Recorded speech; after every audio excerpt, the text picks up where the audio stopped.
지난주 일요일 미스터리 사건 파일에서는 일본 사법부 역사상 최악의 흑역사라고 부르는 아시카가 여아 실종 사건을 알아봤습니다. 아시카가 사건은 당시 일본 경찰의 실적 쌓기의 희생양으로 범인으로 몰리게 되면서 무려 17년간 억울하게 감옥에서 살았던 스가야 도시카즈라는 남성에 대한 이야기였어요.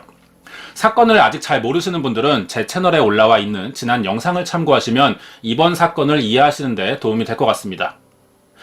이번 내용이 지난주에 다뤘던 이 아시카가 사건과 밀접한 연관이 있죠. 지역을 먼저 이해해야 되는데요. 일본 지도죠. 초록색으로 표시된 부분이 관동 지방입니다. 일본어로 관동은 칸토라고 하는데 수도인 도쿄를 포함해 치바현, 사이타마현, 이바라키현, 야마나시현, 군마현, 토치기현이 포함되어 있어요. 그중 군마현과 토치기현이 칸토 북부에 있기 때문에 북관동을 뜻하는 키타칸토 지역이라 불리기도 합니다. 지난주에 다뤘던 아시카가 여아 실종 사건이 이 키타칸토 지역 중 토치기현에 속해 있는 아시카가시에서 벌어진 사건이었어요. 자, 그런데요. 이 키타칸토 지역에서는 저번 주에 알아본 아시카가 사건 외에 비슷한 사건들이 꽤 자주 벌어져 왔습니다. 약 17년간 키타칸토 지역에서만 5번 이상의 어린이 연쇄 실종 사건이 일어났었던 것이죠. 정확히 5건이 아니라 5건 이상입니다. 무슨 뜻이냐면 공식적으로 알려진 사건이 5건이라는 것이죠. 그리고 아직 단정할 수는 없지만 키타칸토 지역 내에서는 이번 사건들과 비슷해 보이는 어쩌면 관련이 있을지도 모르는 새 사건이 더 있어요. 확실하지는 않기 때문에 5건의 키타칸토 사건을 먼저 알아본 다음 나머지 추가 사건들에 대해서 알아보도록 하겠습니다. 이번 미스터리 사건 파일은 1979년부터 1996년까지 17년 동안 일본 군마현과 토치기현을 중심으로 키타칸토 지역에서 발생한 5건의 어린이 연쇄 실종 사건입니다. 구독과 좋아요 부탁드립니다.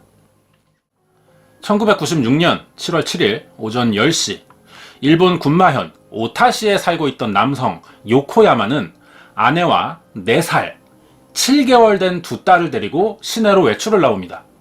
이날은 칠석이라 부르는 일본의 명절 중 하나였기 때문에 시내는 평소보다 더 많은 사람으로 북적였죠. 요코야마의 가족도 명절을 맞아 시내에서 열리는 경품 행사 전단을 보고 아이들에게 불꽃놀이 세트를 뽑아주기 위해 어느 빠찡코 가게를 찾아왔던 겁니다. 가게에 들어온 부부는 아이를 하나씩 데리고 앉아 빠찡코를 시작했죠. 하다 보니 3시간 가깝게 시간이 지났다고 합니다. 아이들이 게임을 하던 것은 아니다 보니 큰딸인 유카리가 조금 지루해졌어요. 그래서 가게 안을 돌아다니며 주변을 구경하기 시작했고 둘째 아이는 아내 등에 엎여서 자고 있었죠. 이 부부는 오전부터 점심까지 빠찡코를 계속했어요. 유카리가 배고파 하자 아내가 주먹밥과 주스를 사왔고 가게 출입구 주변 의자에 앉아서 먹었다고 합니다. 이 장면이 CCTV에 찍혀 있어요. 동그라미 친 부분에 흰 옷을 입은 아이가 유카리입니다. 이때 시간이 오후 1시 40분쯤이었고요. 요코야마는 아이가 점심 먹고 있는 것을 확인했습니다. 그리고 다시 게임을 했죠. 이렇게 10분밖에 시간이 지나지 않았어요.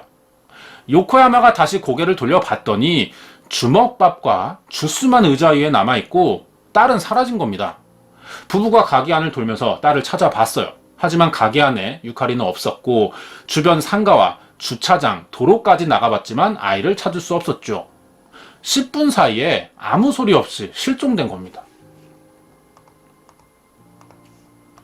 이렇게 1996년 7월 7일 군마현에서 벌어진 요코야마 유카리 실종 사건은 오타시 빠칭코 가게 여아 납치 사건이라는 이름으로 불렸고 시작 부분에서 설명한 키타칸토 여아 연쇄 실종 사건의 마지막 5번째 사건이었어요. 이 사건을 왜 연쇄 실종으로 보고 있냐면 이전부터 유카리와 비슷하게 사라진 여자아이 실종 사건이 이미 4차례나 벌어졌기 때문이었죠. 이 사진은 키타칸토 여아 연쇄 실종 사건의 가족들입니다. 4번째 사진에 줄무늬 티셔츠를 입은 아이가 방금 이야기한 마지막 실종자 요코야마 유카리고 옆에 빨간 모자를 쓴 아이는 지난주에 다룬 아시카가 사건의 피해 아동이죠. 첫 사건은 1979년 8월 3일에 벌어지는데요. 토치기현 아시카가시에 살던 5살 여자 어린이가 자신의 집 근처 신사에서 사라집니다. 아이 부모와 경찰이 근처를 수색해 봤지만 아무런 단서를 찾지 못했고 6일 뒤 아이는 옷이 모두 벗겨진 채 등산용 가방에 담겨 시신으로 발견됐어요. 이대로 5년이 지납니다. 1984년 11월 17일 토치기현 아시카가시의 어느 빠친코 가게에서 5살 여자아이가 다시 실종되는 사건이 벌어지죠. 이번에도 아무런 단서를 찾지 못한 채 사라진 아이는 2년 뒤 집과 2km밖에 떨어지지 않은 곳에서 백골 상태로 발견됐어요. 당시 아시카가시의 경찰은 이번 두 사건에 공통점이 많다고 생각해서 공조수사를 진행합니다. 그러던 중 3년 뒤인 1987년 9월 15일 토치기현 옆에 위치한 군마현 오치시에서 8살 여자아이가 사라지는 사건이 다시 발생했어요. 1년이 넘도록 사라진 아이를 찾아봤지만 이번에도 집 근처 하천에서 백골이 된 채 발견되는데 이전과는 다르게 시신 일부만 발견됩니다. 그리고 다시 3년 뒤 1990년이죠. 5월 12일 네 번째 사건이 벌어졌어요. 지난주에 알아본 아시카가 사건이죠. 토치기현 아시카가시에 살던 4살 여자아이가 부모와 빠친코 가게에 왔다가 실종됐고 바로 다음날 근처 강에서 나체 상태의 시신으로 등산 가방에 담긴 채 발견됐던 사건이에요. 경찰은 이 사건의 범인으로 당시 45살이었던 스가야 도시카즈를 체포했지만 잘못된 수사였습니다. 결국 일본 사법부 사상 최악의 사건으로 기록된 사건이지만 당시 경찰은 스가야가 네 번째 사건뿐 아니라 1979년부터 발생해온 여자 어린이 실종 사건들을 모두 저질러온 것이라고 생각했어요. 이렇게 6년간 스가야 도시카즈가 감옥에 들어가 있는데 1996년 7월 7일 군마현 오타시의 빠친코 가게에서 요코야마 유카리 실종 사건이 발생한 겁니다. 그러자 경찰은 스가야가 연쇄 실종 사건의 범인이 아닐 수도 있다고 생각했어요. 하지만 입증할 수 있는 단서는 찾지 못했기 때문에 무턱대고 석방할 수도 없었죠. 그 뒤로 2008년 6월이 돼서야 스가야 도시카즈는 17년 만에 아시카가 사건의 범인이 아니라는 판결로 누명을 벗었고 사건 수사는 다시 처음으로 되돌아갑니다. 경찰은 사건 수사팀을 재편성해 그동안의 자료들을 다시 한번 검토합니다. 그러자 예전과 똑같이 동일인에 의해 벌어진 사건일 것이라는 같은 결론을 내리게 됐어요. 그동안 발전된 수사 기법으로 장기간 재수사했는데도 예전과 똑같은 결론을 다시 내리게 됐다는 겁니다. 별로 성과가 없었다는 이야기죠. 그러면 사건들 사이에는 어떤 공통점이 있다는 걸까요? 납치된 것으로 보이는 피해 아동들의 성별이 모두 여자라는 점, 이들의 나이가 4살 2명, 5살 2명, 8살 1명으로 아주 어리다는 점이 같죠. 그리고 장소라는 공통점이 있어요. 5번의 실종 사건 중 2번째와 4번째, 5번째의 아이들이 모두 빠친코 가게 안에서 사라졌다는 겁니다. 아직 찾지 못한 아이가 1명 있어요. 생사가 불분명한 상태이고 나머지 넷은 사라진 장소와 가까운 하천에서 옷이 벗겨져 있었는데 전부 등산용 가방에 담긴 채 발견됐다는 공통점이 있죠. 한 가지 더 짚자면 아이들이 사라진 요일에서도 공통점이 보입니다. 처음이라 추정되고 있는 사건이 발생한 날은 1979년 8월 3일이에요. 이날은 금요일입니다. 그리고 두 번째 사건 1984년 11월 17일이었는데 토요일이었죠. 그리고 네 번째로 발생한 아시카가 사건은 1990년 5월 12일 토요일이었고 마지막 요코야마 유카리 사건이 1996년 7월 7일이었는데 일요일이었습니다. 사건이 모두 금, 토, 일요일에 집중되어 있다는 거예요. 주말에 벌어졌다는 것을 알 수 있죠. 방금 세 번째는 제외했었는데 이 사건은 1987년 9월 15일이에요. 이날은 화요일이었습니다. 주말이 아니네요. 그런데 일본에서는 9월 15일을 노인의 날이라고 부릅니다. 그리고 공휴일로 지정되어 있죠. 즉 범인은 직업을 가졌을 가능성이 높고 일을 쉬는 날 집중적으로 활동했다는 이야기가 됩니다. 그렇다면 범인은 누구일까 생각해 봅시다. 경찰은 5번의 사건이 모두 공휴일에 발생했다는 점과 군마현 오타시와 토치기현 아시카가시에서 주로 벌어졌다는 것을 봐서 범인의 거주지가 두 지역이나 근처 아니면 고향일 가능성이 높은 사람이라고 추정했어요. 범행 대상이 모두 4살에서 8살 사이의 어린 아이들인데다 아이들이 사망하기 전 성범죄로 추정되는 정황들이 보이기 때문에 아동에게 성적 매력을 느끼는 사람일 것이라고 생각해 볼 수도 있죠. 저번 주에 다뤘었고 지금 이야기하는 연쇄 실종의 4번째 사건인 아시카가 사건을 계속 이야기할 수밖에 없는데요. 당시 경찰은 스가야 도시카즈가 나머지 4사건들도 모두 저질렀을 것이라고 의심해서 체포한 거지만 1996년에 5번째 요코야마 유카리 사건이 생기자 잘못 검거했다고 판단해서 결국 석방합니다. 그런데 이 이야기를 다른 말로 생각해보면 키타 칸토 여와 연쇄 실종 사건을 저지른 범인은 한 사람 이상일지도 모르고 나머지 범인은 지금까지 잡히지 않은 채 숨어 있다는 뜻이 될 수도 있어요. 왜냐? 애초에 일본 경찰은 이 사건의 범인이 한 명일 것이라고 단정했기 때문이었죠. 그리고 마지막에 실종된 요코야마 유카리 사건에서 범인으로 의심되는 강력 용의자 한 명이 CCTV에 촬영됐는데요. 함께 확인해 보겠습니다. 범인의 모습이에요. 모자 쓰고 검은색 옷을 입었죠.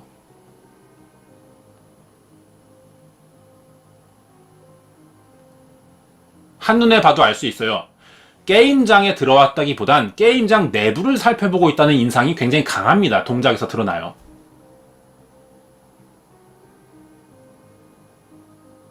자, 빨간색 동그라미 친 부분이 유카리와 범인이 대화하는 장면입니다.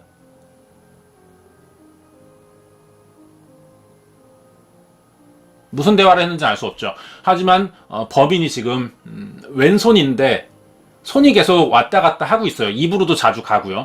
이것을 봐선 담배를 피면서 이야기했던 것 같아요. 자, 그런데 유카리의 행동이 처음 보는 성인 남성, 담배를 피고 있는 남성과 대화를 하는데 전혀 거리감이 없다는 겁니다. 이것을 봐서는 말재주가 좋고 아동의 어떤 성향을 잘 파악하는, 아동과 대화하는 기술이 있는 사람일 것으로도 보이죠. 자, 유카리예요. 지금 이 빠친코를 나가고 있는 장면입니다. 이게.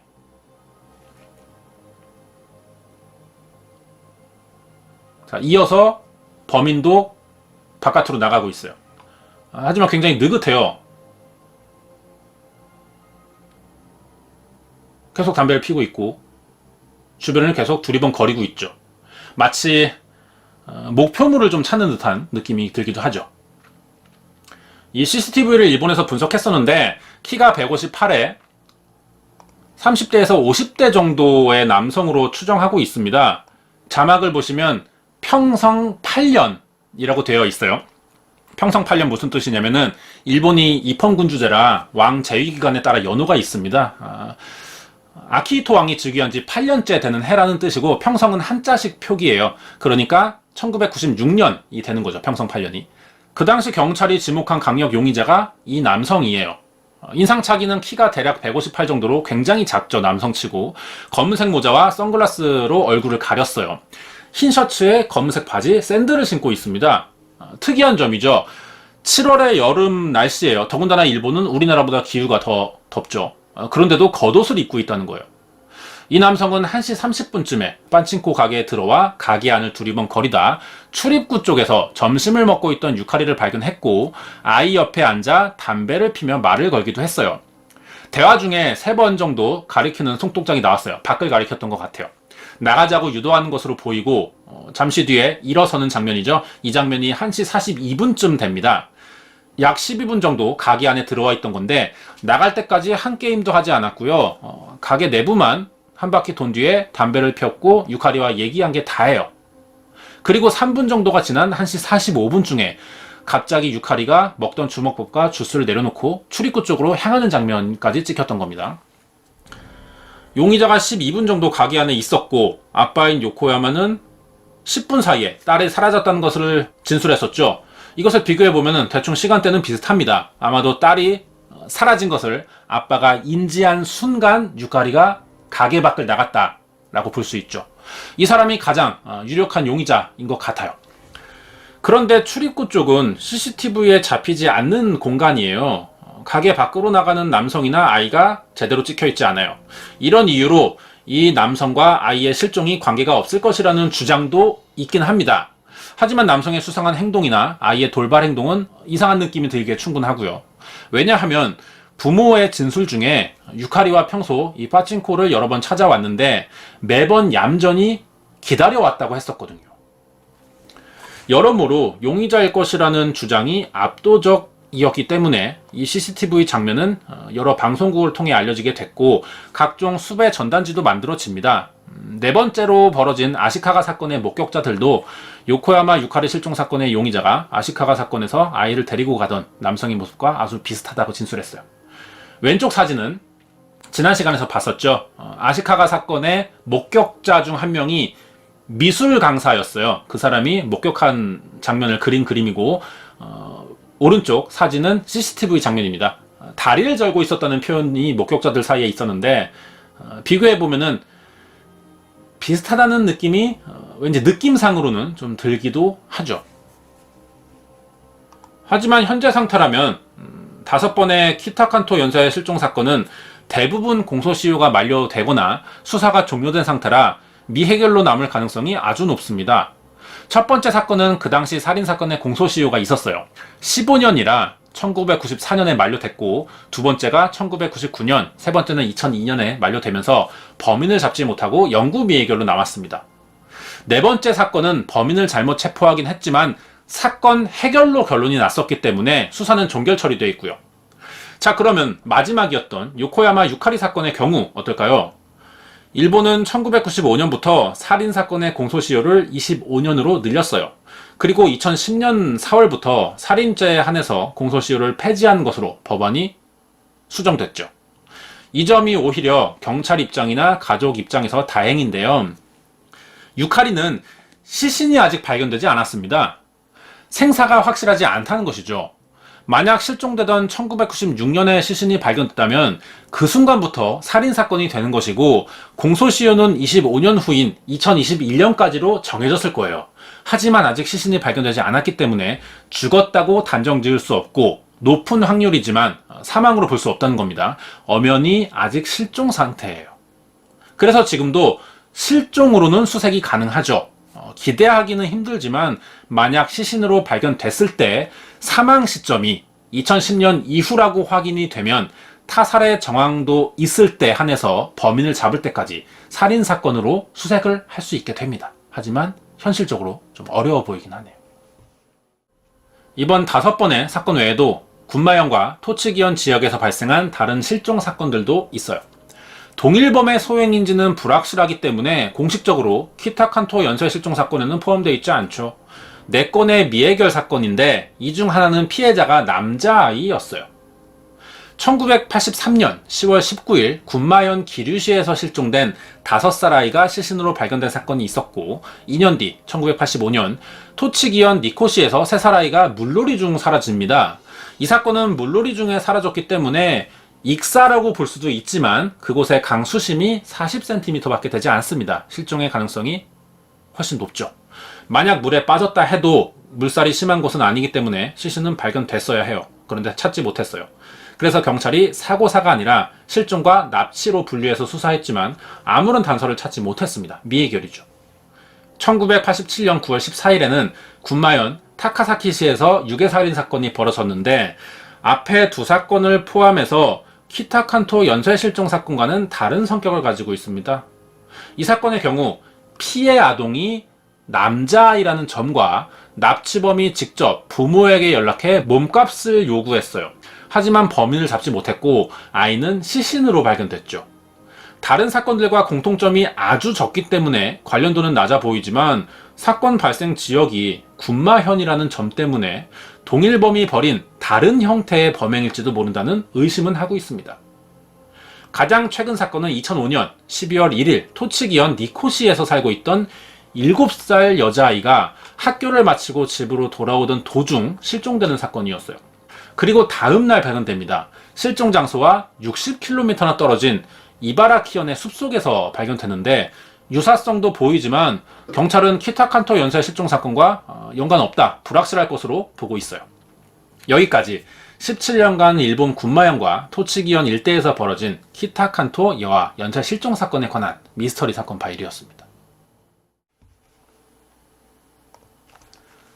준비한 내용 여기까지고 관련된 이야기를 더 하자면 키타 칸토 연사의 실종 사건 중 5번째죠. 요코하야마 유카리 사건에서 범인의 정체에 대한 기존과 전혀 다른 의견이 있었어요.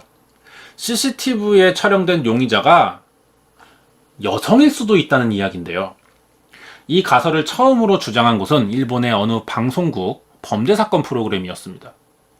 용의자의 키와 움직임, 행동 패턴들을 분석하고 실험해본 결과 비슷한 체격을 가진 남성들이 실제로 보여준 행동들은 매우 달랐다는 거죠. 그래서 비슷한 체격을 가진 여성들로 실험을 해보니까 CCTV에 잡힌 용의자와 아주 비슷한 장면들이 나왔다는 거예요. 실제로 158cm의 신장을 가진 남성은 일본 내에서 1%도 되지 않습니다.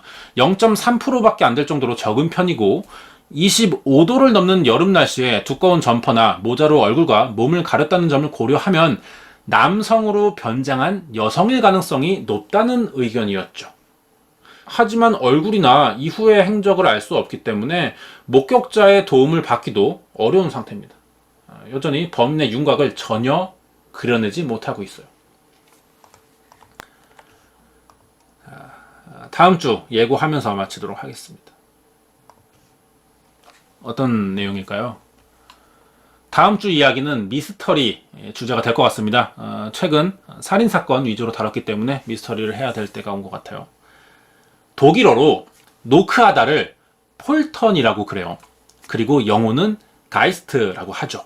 두 단어를 합쳐서 폴터가이스트라고 합니다. 시끄러운 영혼이라는 뜻인데 사람이 인지할 수 없는 대상에 의해서 물건이 움직이거나 소리가 발생하는 물리적인 현상을 폴터가이스트 현상이라고 부르죠. 다음 주 이야기가 이 폴터가이스트 현상과 폴터가이스트의 저주라고 불리는 미스터리들에 대해서 알아보도록 하겠습니다. 오늘은 여기까지입니다.